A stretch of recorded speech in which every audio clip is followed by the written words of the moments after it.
Hello students, welcome back to my YouTube channel. ਅੱਜ ਅਸੀਂ ਕਰਦੇ ਹਾਂ ਸੈਕਸ਼ਨ A ਦਾ ਹਸਨਸ attendance problem written by Sudha Murthy. ਠੀਕ ਹੈ, ਪਹਿਲਾਂ ਕੁਛ ਆਪਾਂ ਸੁਧਾ ਮੂਰਤੀ ਬਾਰੇ ਪੜ੍ਹਦੇ ਹਾਂ। Mrs Sudha Murthy is a teacher, social worker and philanthropist. Philanthropist ਕੀ ਹੁੰਦਾ? ਪਰਉਪਕਾਰੀ। ਕੀ ਮੀਨਸ ਕਿ ਹਰ ਇੱਕ ਤੇ ਪਰਉਪਕਾਰ ਕਰਦੇ ਸੀ, ਲਾਈਕ ਹਰੇਕ ਦੀ ਹੈਲਪ ਕਰਦੇ ਸੀਗੇ। ਠੀਕ, ਉਹ ਸੋਸ਼ਲ ਵਰਕਰ ਵੀ ਸੀਗੇ, ਇੱਕ ਟੀਚਰ ਵੀ ਸੀ। ਹਰ work speaks more than any words will. ਕਹਿੰਦੇ ਉਹਨਾਂ ਦੇ ਕੰਮ ਉਹਨਾਂ ਬੋਲਦੇ ਸੀ ਜਿੰਨਾ ਕਿ ਕੋਈ ਇਨਸਾਨ, ਮਤਲਬ ਜਿੰਨਾ ਕਿ ਸ਼ਬਦ ਵੀ ਨਹੀਂ ਬੋਲਦੇ ਉਹਨਾਂ ਉਹਨਾਂ ਦਾ ਕੰਮ ਬੋਲਦਾ ਸੀ। ਲਾਈਕ ਬਹੁਤ ਅੱਛਾ ਕੰਮ ਕਰਦੇ ਸੀਗੇ, ਇਸ ਕਰਕੇ ਉਹਨਾਂ ਦੇ ਕੰਮ ਦੀ ਪ੍ਰਸ਼ੰਸਾ ਹੁੰਦੀ ਸੀ। ਇਹਦਾ ਮੀਨਿੰਗ ਇਹ ਕਹਿ ਲਓ। She is the spouse of humble Mr. Narayan Murthy, the founder of Infois। ਕਹਿੰਦੇ ਉਹ ਸਪਾਊਸ ਕੀ ਹੁੰਦਾ? ਲਾਈਕ ਉਹਨਾਂ ਦੇ ਹਸਬੈਂਡ, ਉਹਨਾਂ ਦੇ ਬੈਟਰ ਹਾਫ। ਉਹਨਾਂ ਦੇ ਬੈਟਰ ਹਾਫ ਕੌਣ ਸੀ? ਮਿਸਟਰ ਨਾਰਾਇਣ ਮੂਰਤੀ, ਜਿਹੜੇ ਕਿ ਇਨਫੋਇਸ ਦੇ ਕੀ ਸੀਗੇ? ਇੱਕ ਫਾਊਂਡਰ ਸੀ, ਜਿਨ੍ਹਾਂ ਨੇ ਇਨਫੋਸਿਸ ਨੂੰ ਕੀ ਕੀਤਾ ਸੀ? ਫਾਊਂਡੇਸ਼ਨ ਕ੍ਰੀਏਟ ਕੀਤੀ ਸੀ, ਉਹਨੂੰ ਬਣਾਇਆ ਸੀਗਾ। ਹਰ contribution towards family, company and world is immense. Immense ਹੁੰਦਾ ਬਹੁਤ ਜ਼ਿਆਦਾ। ਕਹਿੰਦੇ ਉਹਨਾਂ ਦਾ ਕੰਟਰੀਬਿਊਸ਼ਨ ਮਤਲਬ ਯੋਗਦਾਨ ਹਮੇਸ਼ਾ ਉਹਨਾਂ ਦੇ ਪਰਿਵਾਰ ਨੂੰ, ਉਹਨਾਂ ਦੀ ਕੰਪਨੀ ਨੂੰ ਤੇ ਪੂਰੇ ਸੰਸਾਰ ਨੂੰ ਹਮੇਸ਼ਾ ਬਹੁਤ ਜ਼ਿਆਦਾ ਆ। ਹਰ ਹੰਬਲਨੈਸ ਰਿਫਲੈਕਟਸ ਇਨ ਹਰ ਰਾਈਟਿੰਗ। ਕਹਿੰਦੇ ਉਹਨਾਂ ਦੀ ਹੰਬਲਨੈਸ ਮਤਲਬ ਉਹਨਾਂ ਦੀ ਨਿਮਰਤਾ ਜਿਹੜੀ ਆ ਉਹਨਾਂ ਦੇ ਲਿਖਤਾਂ ਦੇ ਵਿੱਚੋਂ ਸਾਨੂੰ ਦੇਖਣ ਨੂੰ ਮਿਲਦੀ ਹੈ। ਵੀ ਉਹ ਜਿੱਦਾਂ ਲਿਖਦੇ ਆ ਨਾ, ਉਹਨਾਂ ਦੀ ਲਿਖਤ ਦੇ ਵਿੱਚੋਂ ਇੱਕ ਨਿਮਰਤਾ ਸਾਨੂੰ ਦੇਖਣ ਨੂੰ ਮਿਲਦੀ ਆ। ਹਸਨਸ ਅਟੈਂਡੈਂਸ ਪ੍ਰੋਬਲਮ ਡਿਸਕ੍ਰਾਈਬ ਦਾ ਕੰਸੀਕੁਐਂਸਿਸ। ਕੰਸੀਕੁਐਂਸ ਕੀ ਹੁੰਦਾ ਆ? ਨਤੀਜਾ। Describes the consequences of not taking things seriously and not working for the sake of knowledge। ਕਹਿੰਦੇ ਉਹਨਾਂ ਦਾ ਜਿਹੜਾ ਲਾਈਕ ਹਸਨਸ ਅਟੈਂਡੈਂਸ ਪ੍ਰੋਬਲਮ ਚੈਪਟਰ ਜਿਹੜਾ ਆ, ਇਹ ਇਸ ਨਤੀਜੇ 'ਤੇ ਸਾਨੂੰ ਸੋਚਣ 'ਤੇ ਮਜਬੂਰ ਕਰ ਦਿੰਦਾ ਕਿ ਉਹ ਜਿਹੜਾ ਸੀਰੀਅਸ ਨਹੀਂ ਸੀ ਲੈਂਦਾ, ਅਤੇ ਜਿਹੜੇ ਬੱਚੇ ਕੰਮ ਨੂੰ ਇੰਨਾ ਜ਼ਿਆਦਾ ਕੰਮ ਲਈ ਮਤਲਬ ਬਲੀਦਾਨ ਵਗੈਰਾ ਨਹੀਂ ਕਰਦੇ। ਇਹ ਚੈਪਟਰ ਸਾਨੂੰ ਉਸ ਚੀਜ਼ ਬਾਰੇ ਡਿਸਕਰਾਈਬ ਕਰਦਾ। Only working for marks or money will lead one nowhere। ਕਹਿੰਦੇ ਸਿਰਫ ਪੈਸੇ ਲਈ ਤੇ ਅੱਛੇ ਨੰਬਰਾਂ ਦੇ ਲਈ ਕੋਈ ਕੰਮ ਕਰਨਾ ਹੀ ਸਾਨੂੰ ਕਿਸੇ ਇੱਕ ਜਗ੍ਹਾ 'ਤੇ ਨਹੀਂ ਲੈ ਕੇ ਜਾਂਦਾ। ਯਾਨੀ ਕਿ ਸਾਡੇ ਵਿੱਚ ਕੁਛ ਗੁਣ ਵੀ ਹੋਣੇ ਚਾਹੀਦੇ। ਸਿਰਫ ਇਹ ਨਹੀਂ ਕਿ ਸਾਡੇ ਕਾਗਜ਼ਾਂ ਦੇ ਉੱਤੇ ਨੰਬਰ ਜ਼ਿਆਦਾ ਲਿਖੇ ਆ ਅਤੇ ਸਾਡੇ ਬੈਂਕਸ ਦੇ ਵਿੱਚ ਕੀ ਆ? ਮਨੀ ਜ਼ਿਆਦਾ। ਸਾਡੇ ਵਿੱਚ ਇੱਕ ਇੱਦਾਂ ਦਾ ਸਾਡਾ ਨੇਚਰ ਹੋਣਾ ਚਾਹੀਦਾ ਕਿ ਜਿਹੜਾ ਕਿਸੇ ਹੋਰ ਲਈ ਹੈਲਪਫੁਲ ਹੋਵੇ ਜਾਂ ਕੁਛ ਮਤਲਬ ਡਿਫਰੈਂਟ ਹੋਈਏ ਆਪਾਂ। ਠੀਕ। She explains it with quintessential ਹੁੰਦਾ ਆ ਲਾਈਕ ਗੁਣਕਾਰੀ। Quintessential example of her student Hassan who used to bunk a lot of her class। ਕਹਿੰਦੇ ਉਹ ਇੱਕ ਗੁਣਕਾਰੀ ਐਗਜ਼ਾਮਪਲ ਦੇ ਕੇ ਸਾਨੂੰ ਸਮਝਾਉਂਦੇ ਆ ਕਿ ਕਿੱਦਾਂ ਉਹਨਾਂ ਦਾ ਇੱਕ ਸਟੂਡੈਂਟ ਆ ਜਿਹਦਾ ਨਾਮ ਕੀ ਹਸਨ ਆ, ਉਹ ਹਮੇਸ਼ਾ ਕਲਾਸ ਦੇ ਵਿੱਚ ਬੰਕ 'ਤੇ ਰਹਿੰਦਾ ਸੀ। ਬੰਕ ਕੀ ਹੁੰਦਾ? ਬੰਕ ਵੈਸੇ ਤਾਂ ਤੁਹਾਨੂੰ ਸਾਰਿਆਂ ਨੂੰ ਪਤਾ ਹੀ ਹੋਣਾ ਨਾ, ਦੱਸਣ ਦੀ ਜ਼ਰੂਰਤ ਹੀ ਨਹੀਂ ਆ। ਬੰਕ ਦਾ ਮੀਨਿੰਗ ਹੁੰਦਾ ਕਿ ਕਲਾਸ ਦੇ ਵਿੱਚ ਐਬਸੈਂਟ ਰਹਿਣਾ। ਠੀਕ, ਕਲਾਸ ਤੋਂ ਮਿਸ ਹੋਣਾ। ਓਕੇ, ਅਤੇ ਨੈਕਸਟ ਹੈ ਜੀ, ਕਹਿੰਦੇ ਫॉर ਮੈਨੀ ਈਅਰਸ ਨਾਓ, ਕਈ ਸਾਲਾਂ ਤੋਂ ਲੈ ਕੇ ਹੁਣ ਤੱਕ, I have been teaching computer science to students studying for their masters in computer application at the college in Bangalore। ਕਿ ਬੈਂਗਲੌਰ ਦੇ ਵਿੱਚ ਜਿਹੜਾ ਕਾਲਜ ਆ ਉਹਦੇ ਵਿੱਚ ਕੰਪਿਊਟਰ ਐਪਲੀਕੇਸ਼ਨ ਦੇ ਜਿਹੜੇ ਸਟੂਡੈਂਟਸ ਮਾਸਟਰ ਕਰ ਰਹੇ ਆ ਨਾ, ਉਹਨਾਂ ਨੂੰ ਕਹਿੰਦੇ ਮੈਂ ਕਈ ਸਾਲਾਂ ਤੋਂ ਪੜ੍ਹਾ ਰਹੀ ਹਾਂ ਅਤੇ ਮੈਂ ਕੰਪਿਊਟਰ ਸਾਇੰਸ ਪੜ੍ਹਾ ਰਹੀ ਹਾਂ ਉਹਨਾਂ ਨੂੰ। ਠੀਕ, ਇਹ ਗੱਲ ਕਹਿ ਰਿਹਾ ਸੁਧਾ ਮੂਰਤੀ। I have interacted with many students। Interaction ਹੁੰਦਾ ਲਾਈਕ ਕਿਸੇ ਨਾਲ ਮਿਲਣਾ, ਗੱਲਬਾਤ ਕਰਨੀ। ਕਹਿੰਦੇ ਮੈਂ ਬਹੁਤ ਸਾਰੇ ਬੱਚਿਆਂ ਨੂੰ ਮਿਲੀ ਹਾਂ। and though it is not possible to remember all of them now। ਕਹਿੰਦੇ ਉਹਦੇ ਵਿੱਚ ਇੰਨੇ ਸਾਰੇ ਬੱਚਿਆਂ ਨੂੰ ਯਾਦ ਰੱਖਣਾ ਪੋਸੀਬਲ ਨਹੀਂ ਆ। the memories of some are etched। what is the meaning of etched? etched meaning ਹੁੰਦਾ ਕਿਸੇ ਦੇ ਮਨ 'ਤੇ ਡੂੰਘਾ ਪ੍ਰਭਾਵ ਪੈਣਾ। ਠੀਕ ਹੈ, ਨਕਾਸ਼ੀ ਕਹਿ ਲਓ ਇੱਕ ਤਰੀਕੇ ਨਾਲ, ਇਫੈਕਟ ਪੈਣਾ ਜ਼ਿਆਦਾ। some are etched in my head। ਕਹਿੰਦੇ ਕਈਆਂ ਦਾ ਤਾਂ ਮੇਰੇ ਮਨ ਦੇ ਵਿੱਚ ਇੱਕ ਤਰ੍ਹਾਂ ਨਾਲ ਜਿੱਦਾਂ ਡੂੰਘਾ ਪ੍ਰਭਾਵ ਪੈ ਗਿਆ। that is not because they were all brilliant, ਕਹਿੰਦੇ ਇਹਦਾ ਮਤਲਬ ਇਹ ਨਹੀਂ ਹੈ ਕਿ ਉਹ ਸਾਰੇ ਦੇ ਸਾਰੇ brilliant ਸੀਗੇ, but rather because something in them was very different from the others। ਪਰ ਕਹਿੰਦੇ ਉਹਨਾਂ ਵਿੱਚ ਕੀ ਸੀਗਾ ਕਿ ਉਹ ਬਾਕੀਆਂ ਨਾਲੋਂ ਬੜੇ ਹੀ ਡਿਫਰੈਂਟ ਸੀਗੇ, ਅਲੱਗ ਸੀਗੇ। ਮਤਲਬ ਇਹ ਰਿਐਲਿਟੀ ਆ ਕਿ ਟੀਚਰ ਨੂੰ ਹਰ ਇੱਕ ਬੱਚੇ ਦਾ ਯਾਦ ਨਹੀਂ ਰਹਿੰਦਾ, ਬਟ ਟੀਚਰ ਨੂੰ ਕੁਛ ਇੱਕ ਬੱਚੇ ਇੱਦਾਂ ਯਾਦ ਰਹਿੰਦੇ ਆ, ਔਰ ਜ਼ਰੂਰੀ ਨਹੀਂ ਹੈਗਾ ਕਿ ਉਹ ਸਾਰੇ ਬੱਚੇ ਇੰਟੈਲੀਜੈਂਟ ਹੀ ਹੋਣ। ਕਈ ਵਾਰੀ ਬੱਚੇ ਇੱਦਾਂ ਦੇ ਹੁੰਦੇ ਆ ਕਿ ਜਿਹੜੇ ਨੋਟੀ ਹੁੰਦੇ ਆ, ਕਈ ਵਾਰੀ ਕੁਛ ਬੱਚੇ ਇੱਦਾਂ ਦੇ ਹੁੰਦੇ ਜਿਹੜੇ ਹੋਰ ਕੋ ਕਰਿਕੂਲਮ ਐਕਟੀਵਿਟੀਜ਼ ਦੇ ਵਿੱਚ ਜ਼ਿਆਦਾ ਐਕਟਿਵ ਹੁੰਦੇ ਆ instead of studies, right. And ਕਈ ਬੱਚੇ ਇੱਦਾਂ ਦੇ ਹੁੰਦੇ ਜਿਹੜੇ ਸਪੋਰਟਸ ਦੇ ਵਿੱਚ ਜ਼ਿਆਦਾ ਅੱਗੇ ਜਾਂਦੇ ਆ, ਜਿਹਦੇ ਕਰਕੇ ਟੀਚਰ ਪ੍ਰਾਊਡ ਫੀਲ ਕਰਦੇ ਆ ਵੀ ਇਹ ਅੱਗੇ ਆ ਬੱਚਾ। ਸੋ ਕਹਿਣ ਦਾ ਮਤਲਬ ਇਹ ਆ ਕਿ ਬੱਚਿਆਂ ਨੂੰ ਮਤਲਬ ਰਿਐਲਿਟੀ ਆ ਕਿ ਬੱਚੇ ਜਿਹੜੇ ਆ ਟੀਚਰ ਨੂੰ ਇੱਦਾਂ ਯਾਦ, ਜਿਹੜੇ ਕੀ ਆ ਉਹ ਉਹਨਾਂ ਨੂੰ ਉਹ ਹਰ ਤਰ੍ਹਾਂ ਦੇ ਬੱਚੇ ਨੂੰ ਯਾਦ ਰੱਖ ਸਕਦੇ, ਸਿਰਫ ਇਹੀ ਨਹੀਂ ਕਿ ਜਿਹੜੇ ਪੜ੍ਹਨ ਦੇ ਵਿੱਚ ਅੱਗੇ ਆ, ਠੀਕ। ਇਨ ਮਾਈ ਫਸਟ ਬੈਚ, ਕਹਿੰਦੇ ਮੇਰੇ ਪਹਿਲੇ ਬੈਚ ਦੇ ਵਿੱਚ there was a bright boy called Hasan, ਕਿ ਇੱਕ ਚੰਗਾ ਜਿਹੜਾ ਹੁਸ਼ਿਆਰ ਬੱਚਾ ਸੀਗਾ ਉਹਦਾ ਨਾਮ ਸੀ ਹਸਨ, ਮੇਰੇ ਪਹਿਲੇ ਬੈਚ ਦੇ ਵਿੱਚ। he was tall, handsome, with a very good memory, ਕਹਿੰਦੇ ਉਹਦੀ ਮੈਮਰੀ ਵੀ ਤੇਜ਼ ਸੀ, ਉਹਦੀ ਮਤਲਬ ਹੈਂਡਸਮ ਵੀ ਸੀ, ਟਾਲ ਵੀ ਸੀ, ਦਿਮਾਗ ਚੰਗਾ ਖਾਸਾ ਕੰਮ ਕਰਦਾ ਸੀ। he came from an affluent family, affluent ਮਤਲਬ ਅਮੀਰ,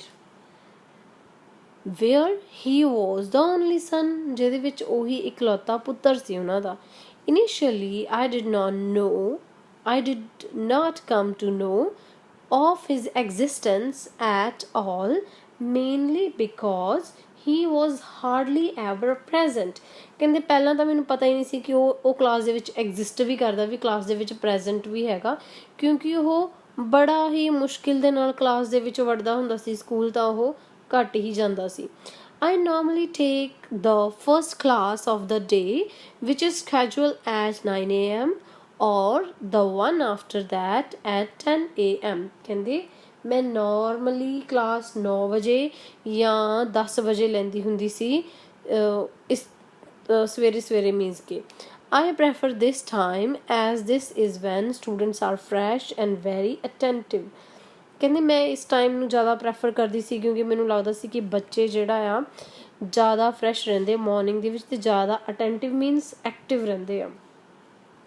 once in a while Hassan would turn up, particularly if there was a class test or during examinations, ਕਹਿੰਦੇ ਹਸਨ ਜਿਹੜਾ ਆ ਉਹ ਕਦੇ ਕਦੇ ਹੀ ਕਲਾਸ ਦੇ ਵਿੱਚ ਆਉਂਦਾ ਹੁੰਦਾ ਸੀ, ਜਾਂ ਤਾਂ ਕੋਈ ਟੈਸਟ ਹੋਣ ਜਾਂ ਫਿਰ ਕੋਈ ਐਗਜ਼ਾਮਸ ਚੱਲਦੇ ਹੋਣ। ਇਸ ਤੋਂ ਇਲਾਵਾ ਹਸਨ ਜਿਹੜਾ ਕਲਾਸ 'ਚ ਘੱਟ ਹੀ ਵੜਦਾ ਹੁੰਦਾ ਸੀ। I met him more often for attendance shortage meetings, ਕਹਿੰਦੇ ਪਰ ਮੈਂ ਉਹਨੂੰ ਕਦੋਂ ਜ਼ਿਆਦਾ ਮਿਲੀ ਹਾਂ, ਜਦੋਂ ਉਹਨੇ ਆਪਣੀ ਅਟੈਂਡੈਂਸ ਸ਼ਾਰਟੇਜ ਦੀ ਮੀਟਿੰਗਸ ਦੇ ਵਿੱਚ ਉਹਨੂੰ ਜ਼ਿਆਦਾ ਮਿਲੀ ਹਾਂ ਮੈਂ। he would beg for attendance in such a manner that it was very difficult for me to say no, ਕਹਿੰਦੇ ਉਹ ਹਮੇਸ਼ਾ ਬੈਗ ਹੁੰਦਾ ਮੰਗਣਾ, ਕਹਿੰਦੇ ਉਹ ਹਮੇਸ਼ਾ ਇਸ ਤਰੀਕੇ ਦੇ ਨਾਲ ਜਿਹੜੀ ਆ ਆਪਣੀ ਅਟੈਂਡੈਂਸ ਮੰਗਦਾ ਹੁੰਦਾ ਸੀ, ਇਸ ਮੈਨਰ 'ਚ ਤਰੀਕਾ ਢੰਗ, ਕਿ ਮੈਂ ਉਹਨੂੰ ਕਦੇ ਨਾ ਕਹਿ ਹੀ ਨਹੀਂ ਪਾਉਂਦੀ ਸੀ। sometimes I would get upset and tell him no, I can't give you the attendance, ਕਹਿੰਦੇ ਕਦੇ ਕਦੇ ਮੈਂ ਅਪਸੈਟ ਹੋ ਜਾਂਦੀ ਸੀ ਜ਼ਿਆਦਾ, ਅਤੇ ਮੈਂ ਉਹਨੂੰ ਕਹਿ ਹੀ ਦਿੰਦੀ ਸੀ ਕਿ ਨਹੀਂ ਮੈਂ ਤੈਨੂੰ ਅਟੈਂਡੈਂਸ ਨਹੀਂ ਦੇ ਸਕਦੀ। there should be discipline, ਕਿ ਕੋਈ ਡਿਸਿਪਲਿਨ ਜਿਹੜਾ ਉਹ ਹੋਣਾ ਚਾਹੀਦਾ, ਮੀਨਸ ਕਿ ਤੈਨੂੰ ਡਿਸਿਪਲਿਨ ਨੂੰ ਫੋਲੋ ਕਰਨਾ ਚਾਹੀਦਾ। ਕਿ ਕਦੇ ਕਦੇ ਤਾਂ ਮੈਂ ਉਹਨੂੰ ਅੱਕ ਕੇ ਖਿੱਝ ਕੇ ਇੱਦਾਂ ਵੀ ਕਹਿ ਦਿੰਦੀ ਸੀ। yes madam, he would reply apologetically means ਮਾਫੀ ਮੰਗਦਿਆਂ ਹੋਇਆ, ਕਹਿੰਦੇ ਫਿਰ ਉਹ ਇੱਦਾਂ ਆਪਣਾ ਮਤਲਬ ਕਿ ਇਸ ਤਰੀਕੇ ਨਾਲ ਕਹਿੰਦਾ ਹੁੰਦਾ ਸੀ ਕਿ ਮੈਮ ਮੈਨੂੰ ਮਾਫ ਕਰ ਦਿਓ, ਮਾਫੀ ਮੰਗਦਿਆਂ ਹੋਇਆਂ ਉਹ ਇਸ ਵੇ ਨਾਲ ਰਿਪਲਾਈ ਕਰਦਾ ਸੀ ਕਿ ਪਾਰਡਨ ਮੀ, ਮੈਨੂੰ ਮਾਫ ਕਰੋ। from the next semester onwards I will definitely attend your class, can you not pardon me this time, ਮਤਲਬ ਇੰਨੇ ਪਿਆਰ ਨਾਲ ਉਹ ਕਹਿੰਦਾ ਸੀ कि मैं अगले ਸਮੈਸਟਰ ਦੇ ਵਿੱਚ ਤੁਹਾਡੀ ਪੂਰੀ ਕਲਾਸ ਅਟੈਂਡ ਕਰੂੰਗਾ ਪਰ ਮੈਨੂੰ ਇਸ ਵਾਰੀ ਮਾफ़ ਕਰ ਦਿਓ, ਪਾਰਡਨ ਮਾफ़, ਫਾਈਨ। ਫਿਰ ਉਹ ਅੰਗਰੇਜ਼ੀ ਦੀ ਕਹਾਵਤ ਵੀ ਦਿੰਦਾ ਹੁੰਦਾ ਸੀ ਮੈਮ ਨੂੰ ਕੀ ਕਹਿੰਦਾ ਸੀ, ਟੂ ਐਰਰ ਇਜ਼ ਹਿਊਮਨ, ਕਿ ਮਨੁੱਖ ਤਾਂ ਗਲਤੀਆਂ ਦਾ ਪੁਤਲਾ ਆ। ਟੂ ਫॉरगिव ਇਜ਼ ਡਿਵਾਈਨ, ਕਿ ਜਿਹੜੇ ਡਿਵਾਈਨ ਹੁੰਦੇ ਆ ਉਹ ਕੌਣ ਹੁੰਦੇ, ਜਿਹੜੇ ਮਾफ़ ਕਰਦੇ ਆ। ਮਤਲਬ ਮਨੁੱਖ ਗਲਤੀਆਂ ਦਾ ਪੁਤਲਾ ਆ ਤੇ ਮਾफ़ ਕਰਨ ਵਾਲਾ ਦੈਵੀ ਆ। ਦੇਵੀ ਦੇਵਤੇ ਜਿਨ੍ਹਾਂ ਨੂੰ ਆਪਾਂ ਕਹਿ ਦਿੰਦੇ ਹਾਂ, ਰੱਬ ਕਹਿ ਲਓ। ਯੂ ਹੈਵ ਓਨਲੀ ਟੌਟ ਅਸ ਦਿਸ, ਫਿਰ ਉਹ ਆਪਣੇ ਵੱਲੋਂ ਇੱਕ ਤਰੀਕੇ ਨਾਲ ਬਟਰਿੰਗ ਕਰਦਾ ਹੋਇਆ ਕਹਿੰਦਾ ਕਿ ਤੁਸੀਂ ਹੀ ਤਾਂ ਸਾਨੂੰ ਇਹ ਸਾਰੀਆਂ ਚੀਜ਼ਾਂ ਸਿਖਾਈਆਂ ਆ, ਠੀਕ। ਤਾਂ ਇੱਦਾਂ ਦਾ ਸੀ ਆਪਣਾ Hasan. Next page and first paragraph. I could not remain angry for long, ਕਹਿੰਦੇ ਮੈਂ ਉਹਦੇ ਨਾਲ ਜ਼ਿਆਦਾ ਗੁੱਸੇ ਵਿੱਚ ਨਹੀਂ ਰਹਿੰਦੀ ਸੀ। Teachers do get upset with students who are not regular, ਕਹਿੰਦੇ normally teachers upset ਹੁੰਦੇ ਆ ਜਦੋਂ ਬੱਚੇ ਕੀ ਕਰਦੇ ਆ, regular ਨਹੀਂ ਹੁੰਦੇ। But if the attendance shortage affects their appearance in the final examination, ਕਹਿੰਦੇ ਪਰ ਜੇਕਰ ਉਹਨਾਂ ਦੀ ਘੱਟ ਅਟੈਂਡੈਂਸ ਉਹਨਾਂ ਦੇ ਫਾਈਨਲ ਐਗਜ਼ਾਮਸ ਦੇ ਉੱਤੇ ਫ਼ਰਕ ਪਾਉਂਦੀ ਆ, ਯਾਨੀ ਕਿ ਉਹਨਾਂ ਨੂੰ ਅਪੀਅਰ ਨਹੀਂ ਕਰਨ ਦਿੱਤਾ ਜਾਂਦਾ, ਬੈਠਣ ਨਹੀਂ ਦਿੱਤਾ ਜਾਂਦਾ ਐਗਜ਼ਾਮਸ ਦੇ ਵਿੱਚ, ਤਾਂ ਫਿਰ ਕੀ, ਫਿਰ one tends to melt like snow against the sun। ਤਾਂ ਕਹਿੰਦੇ ਅਧਿਆਪਕ ਤਾਂ ਹੁੰਦੇ ਹੀ ਇੱਦਾਂ ਦੇ ਆ ਕਿ ਉਹ ਕੀ ਕਰਦੇ ਆ, ਫਿਰ ਸੂਰਜ ਦੇ ਸਾਹਮਣੇ ਬਰਫ਼ ਦੀ ਤਰ੍ਹਾਂ ਪਿਘਲ ਜਾਣ ਦੀ ਉਹਨਾਂ ਵਿੱਚ ਕੀ ਹੁੰਦੀ ਆ, ਪ੍ਰਵਿਰਤੀ ਹੁੰਦੀ। ਟੈਂਡ ਕੀ ਹੁੰਦਾ, ਪ੍ਰਵਿਰਤੀ, ਚੇਂਜ ਹੋਣਾ, ਲਾਈਕ ਟੈਂਡੈਂਸੀ, ਉਹ ਚੀਜ਼ ਆ ਇਹ, ਠੀਕ ਹੈ। ਟੈਂਡ ਉਹਨਾਂ ਦਾ ਕੀ ਹੁੰਦਾ ਕਿ ਉਹ ਫਿਰ ਸੂਰਜ ਦੀ ਤਰ੍ਹਾਂ, ਸੂਰਜ ਦੇ ਸਾਹਮਣੇ ਬਰਫ਼ ਦੀ ਤਰ੍ਹਾਂ ਪਿਘਲ ਜਾਂਦੇ ਆ ਫਿਰ, ਕਿਉਂਕਿ ਟੀਚਰ ਹਮੇਸ਼ਾ ਆਪਣੇ ਸਟੂਡੈਂਟਸ ਲਈ ਉਹਦੀ ਗੁੱਡਵਿਲ ਲਈ ਹੀ ਸਭ ਕੁਛ ਕਰਦਾ। ਜੇ ਇੱਕ ਟੀਚਰ ਆਪਣੇ ਸਟੂਡੈਂਟਸ ਨੂੰ ਡਾਂਟਦਾ ਆ ਤਾਂ ਉਹ ਵੀ ਉਹਨਾਂ ਬੱਚਿਆਂ ਨੂੰ ਹੀ ਡਾਂਟਦਾ, ਉਹਨਾਂ ਦੇ ਫਿਊਚਰ ਲਈ ਹੀ ਡਾਂਟਦਾ, ਕਿਉਂਕਿ ਉਹਨਾਂ ਨੂੰ ਸਮਝਾਉਣਾ ਚਾਹੁੰਦਾ ਹੁੰਦਾ।